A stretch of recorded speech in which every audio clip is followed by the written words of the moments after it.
निषेधाने मागण्या काय आहेत? महाविनाशी, महाभ्रष्टाचारी आणि गुन्हेगारी, बलात्कारी याला साथ देणाऱ्या सरकारच्या, महाविनाशी महायुती सरकारचा निषेध आज आम्ही इथे करतो आहोत.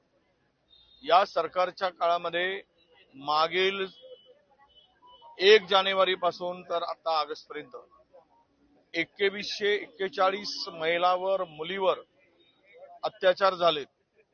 हा क्राईम रेट मागच्या 7 महिन्यामध्ये 57% वाढला राज्यात. तरी पण हे तिघेही महाराष्ट्राच्या कायदा सुव्यवस्थेकडे यांचं लक्ष नाही.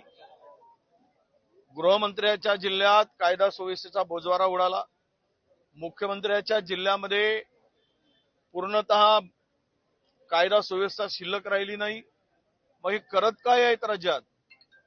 लहान लहान मुलीवर बलात्कार होतोय, अत्याचार होतोय, शोषण होत आहे आणि हे प्रकरण दाबण्याचा प्रयत्न सरकारचे, सत्ताधाऱ्यांचे, पक्षातील लोक म्हणून हे प्रकरण दाबण्याचा प्रयत्न केला जातो.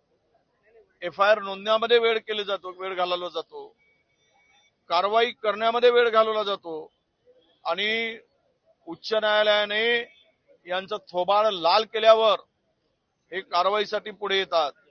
जनता रस्त्यावर उतरल्यावर कारवाई होते. म्हणजे सरकार करत काय आहे? या सरकारची विकृत मानसिकता हे दाखवते की आपण सत्तेसाठी आहोत, आपण जनतेसाठी नाही. या राज्यामध्ये महिला असेल किंवा कोण असेल सुरक्षित नसले तरी त्यांच्याशी यांना काही देणं घेणं नाही. म्हणून या अशा नराधम सरकारचा, विकृत सरकारचा, चोर, दरोडेखोर, लुटारू सरकारचा निषेध करून या घटनामध्ये या कायदा सुव्यवस्था सुधारावी आणि दोषींना त्वरित फाशी द्यावी. रोज बलात्कारांच्या घटना होत आहेत. आता आठवड्याभरामध्ये नाशिकमध्ये झाली, ठाण्यात तर झालीच, अकोल्यामध्ये झाली, नागपुरात झाली, नागवीरमध्ये झाली, जळगावमध्ये घटना झाली. म्हणजे या राज्यातील क्राईम करणारी जी माणसं आहे किंवा असे क्राईम करतात किंवा गुन्हेगारी करतात, या लोकांना कायद्याचा धाक राहिला नाही. हे कायदा हातात घ्यायला लागले. याचं कारणच स्पष्ट आहे की सर्व गुंड आता सत्ताधाऱ्यांच्या दावणीला बांधलेले आहेत. त्या पक्षामध्ये प्रवेश करत आहेत. शिंदे सेनेमध्ये ठाण्यातील सर्व गुंड गेलेले आहेत. नागपुरामध्ये सुद्धा तीच स्थिती आहे.